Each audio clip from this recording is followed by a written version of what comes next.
Hey, wanna hit up that karaoke place? Can you live in here? Song's out. I'm not really feeling up to it today. The story creeped me out earlier. You wanna hear it? Oh? Sure. Remember Miss Yamaguchi? She wears those big glasses.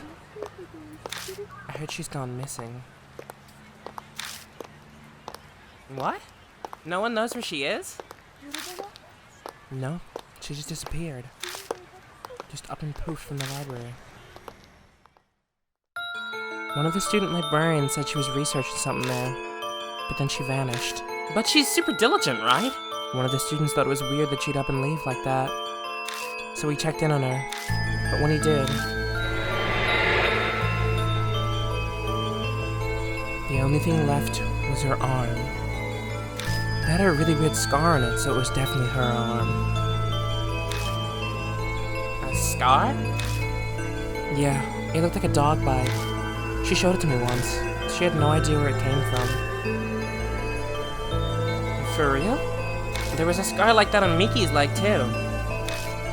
Huh? Miki? Wait, that's... the girl who went missing, yeah. It's crazy. Maybe the rumor is true. The one about the cursed scar? Cut it out, you're scaring me.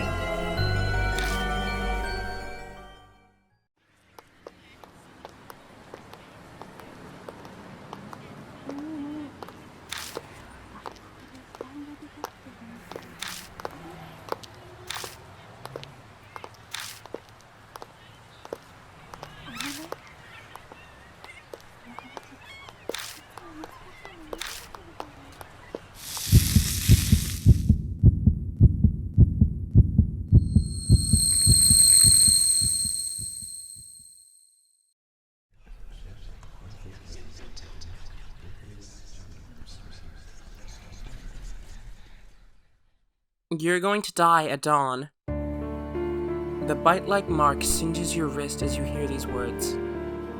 A second later, you actually take in what was said to you. 6 hours until a vengeful spirit's curse claims you.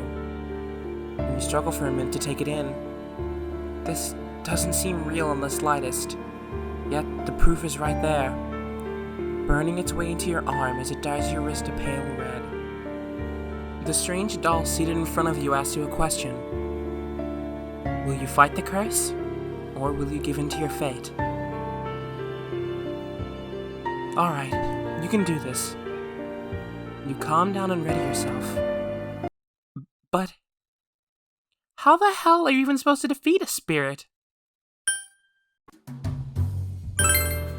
Deathmark is the first game released in the Spirit Hunter series. A series of horror games that blend click and point mixed with RPG gameplay with visual novel storytelling. The other two games in the series are Spirit Hunter NG and the upcoming Shibito Megure. The series on launch was very well received, with most critics rating it highly, although it's likely you haven't even heard of it. Despite its critical success, the game still remains fairly underground. Now, I'm not trying to claim it as some sort of indie game, trust me. I understand Access Games and, to a lesser extent, Experience are not small developers. But, to put it into perspective, Deathmark has a total of 172 reviews on Steam, whereas Subway Midnight, a game that I recently brought up, has over 509.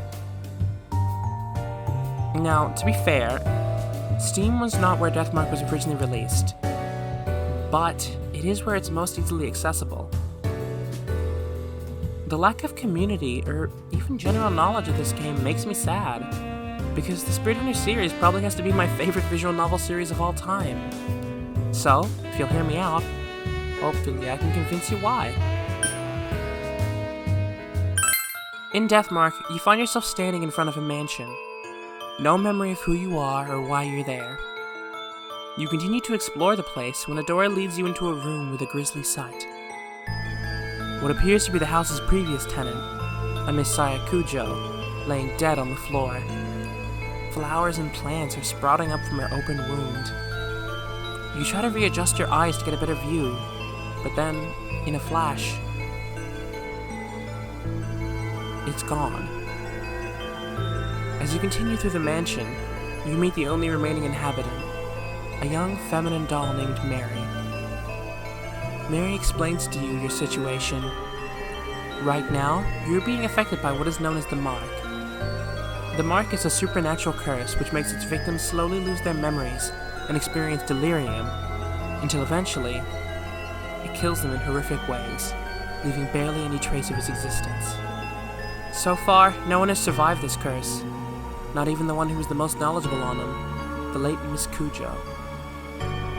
Although it may seem hopeless, the doll informs you that there is still a way to fight back. If you can vanquish the spirit that gave it to you, either through peaceful means or violent means, then the curse should disappear along with it. Armed with this knowledge, you set out to try and put a stop to the Mark. The doll remarks that a name would make it easier to refer to you, so, with her help, you decide on the name Kazuo Yashiki. Fortunately for Yashiki, it won't just be him and the doll left to fight the curse alone. Each new chapter, you meet 2 to 3 new Mark Bearers, each seeking to get rid of their own curse. The Mark Bearers you meet throughout the game make your journey less lonely. Although, there is a caveat. You can only explore with one of them at a time. Mary warns that too many Mark Bearers in one location might draw the spirit out, potentially hastening the effects of the Mark. The Mark Bearers in this game are definitely one of the best parts that this game has to offer. Despite most of the time only sticking around for a single chapter, you really get a feel for them and grow attached. And hey, if you don't like your current investigation partner, there's always next chapter. The idea of a constantly refreshing cast is actually really smart, as it gives the player some sense of familiarity and structure, but it also doesn't allow them to get completely comfortable, as they know that the cast is going to get swapped out come next chapter. In a way, this also lets the writers make the game more interesting by providing a diverse cast of characters, which prevents dialogue from getting stale later on. Oh, and don't worry too much about not getting to see your favorites again, because the 6th chapter, which was actually originally DLC when the game was on PS Vita, is essentially a fan service chapter, where fan favorites team up to investigate spiritual rumors. I think out of all the cast, my 2 favorites would have to be Hiro, the snappy scientist, and Mashita, the morally grey detective. Regardless, for this next part I do need to give out some forewarning. We are about to delve into major spoiler territory, i.e. spoiling the entire ending, so please, skip here if you wish to avoid it. I'm serious. We all good? Okay. The plot of this game is actually rife with foreshadowing, a detail which makes me, someone who reads into fiction too much, very happy. The cannon soldier's existence, for example, is foreshadowed in numerous occasions through the game's use of Buddhist iconography and imagery. The first time you're overtly exposed to it is in Chapter 3, when you make your way through a forest only to find it to be a graveyard of Buddha statues, all seemingly with their heads removed. Although, the first example is actually much sooner. During the prologue, Mary makes a reference to Buddhism, stating, "Your fate is like a thread hanging from heaven. Will you reach out to it?" This is actually a reference to a well-known Buddhist story, in which a man begs to be let out of hell, and Buddha takes mercy on him. He asks the man what good things he's done in his life, to which the man states that one time he chose not to kill a spider that was in front of him. So, in an act of backhanded mercy, Buddha sends down a spider's web and instructs him to use it to climb up to heaven to prove himself. The man begins to climb, but it's not long before the other residents of hell notice and decide they want to leave as well. They all start to join in, climbing the same thread as the man, and before long, the thread snaps, sending the man and all the residents of hell tumbling to the ground that they tried so hard to escape. Now this story, as well as tying in with the motif of Buddhism throughout, also hints at the truth behind Mary. The reason why Mary referenced that story specifically is more clever than you'd expect. Through referencing, she's outright stating her plans to Yashiki All the while, he's left none the wiser. You see, Mary is actually the original creator of the curse. It's through her power other spirits have been given the ability, and, throughout the whole game, she's been using that curse to toy with Yashiki. Because spirits don't eat or drink like humans, they feed off the despair and suffering of humans. The more they suffer, the better it tastes. The more filling it is. Her torment of Yashiki actually dates back even before the game begins. You see, Yashiki is not actually a stranger to the mansion, despite what it may seem. This mansion is the home he and his sister, Sayakujo, grew up in, and owned together. It's just that Mary had complete control over his mind at this point, and made him forget it entirely. Although, she still left one final clue, hidden in plain sight, just to torment him even more when he realizes it. Throughout the game, she frequently refers to him as Lord Yashiki.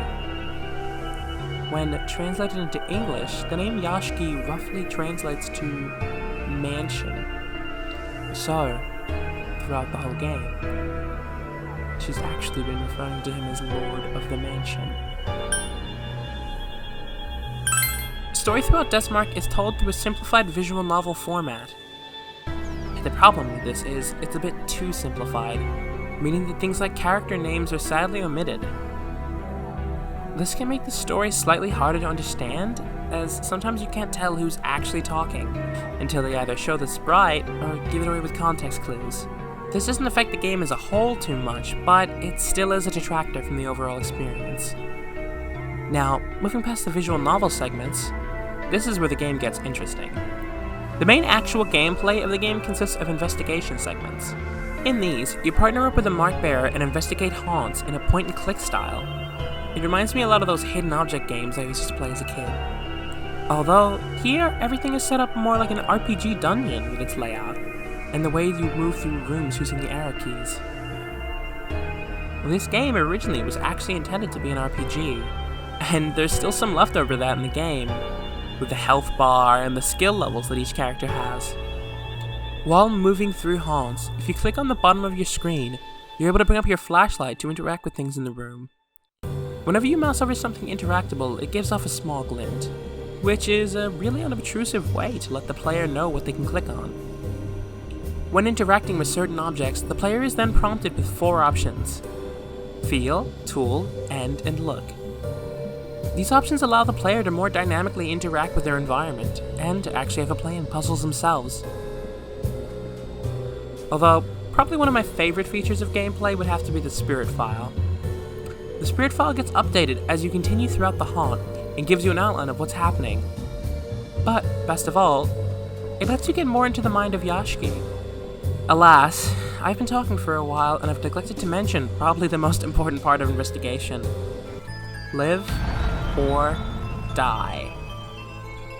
During these segments, your health continuously ticks down, and you have to figure out the right thing to say or do to save your life. These segments are always really fun when they happen, and add more tension to the game. Oh, and don't be too scared about health. You can find more throughout the levels, so just make sure to keep your eyes out. Although, you might find something else you'd rather not see. Moving along. The final part of each haunt is always the most challenging, vanquishing the spirit. This is done through a sort of turn-based boss fight, where you need to figure out what combination of items will help you defeat the boss. These moments are always tense as you try and scramble together a defense, while the boss inches closer and closer. Eventually, once it's close enough, you need to finish it off, either through peaceful or violent means. After that, the mark is gone, and you are free to leave. Although, I should warn you, spirits vanquished through violent means may leave behind a grudge, and these grudges could have a horrific consequence. The visuals in this game are hauntingly beautiful. Every environment you find yourself walking through feels cold and dead, yet at the same time serene.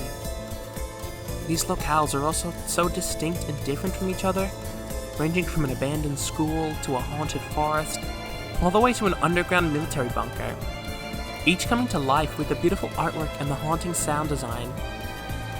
The bunker level might have to be one of the creepiest levels in horror games in my opinion, with its dark, dingy hallways feeling long forgotten, yet never abandoned, and the horrible propaganda that blasts throughout the bunker the whole time. These compile into a truly frightening and memorable area. Now, while the haunts themselves may be beautiful, I feel the quality varies when it comes to spirits themselves. Some spirits are, in my opinion, incredibly well designed, grotesque, scary, unnerving, whereas, on the other hand, some almost come off as slightly silly. Chapter 2's spirit especially felt that way for me when its true form was revealed. This doesn't detract too much from the overall experience, considering most of the chapter, the spirit's only shown briefly, usually obscured in some way, and the location itself is given the spotlight to scare the player, but it still feels worth mentioning. The music in this game is great, and really adds to a scene whenever it's included. Although, that is a whenever it's included. Despite having an incredibly compelling soundtrack, most of the game you're actually left with nothing but ambience and diegetic sounds as you clamber through the haunt. This, in my opinion, works in the game's favor, as it forces you into the scene more, rather than letting you be a passive viewer. It also makes it so that when the silence is broken, let's say by a jump scare, it's all the more likely for it to catch you off guard. Jump scares in this game are handled very well in my opinion. They aren't usually too loud or in your face. Most of the time, they're just a simple noise, or a face popping up somewhere in the corner. But with the pre-existing tension this game has already built up, that's more than enough to get the job done. I can't really say there was a time in this game when I felt a jump scare was cheap or lazy, which is a problem that I have with a lot of modern horror games. You know the kind. Walking sim, blah! Game over. That kind of stuff. Although, I will admit, there certainly is some cheap ones in the second game. As stated before, Deathmark has to be my favorite visual novel, and I wholeheartedly believe it deserves this title. There's so much to love, from the great story to the interesting visuals and unique gameplay. It truly feels like the perfect merger between supernatural and detective thrillers that I've been dying to experience for ages. The whole game feels like a crime noir about ghosts, where you're tasked with uncovering the truth behind the ghosts and helping put them to rest. It's clear to me that so much thought and care was put into this game that I almost find it sad this game doesn't have all the attention it deserves. Although, there may be a reason for that. The game has quite a hefty price tag, at around 70 AUD. This is one of the key things that makes it tricky to recommend the game to people, because I want them to play it, but at the same time, I don't expect them to pay that much for something, especially if they're unsure about it. But I digress. Overall, I think the game is something that needs to be experienced, and with Shibita Megure right around the corner, there doesn't seem like a better time to get into the games. Although, maybe I'd recommend waiting for a Steam sale, or PS Store sale if you want to purchase the PS4 edition. Oh, and in case you're wondering, the next video will be on NG, the next entry in the series, so keep your eyes peeled. And with that, au revoir.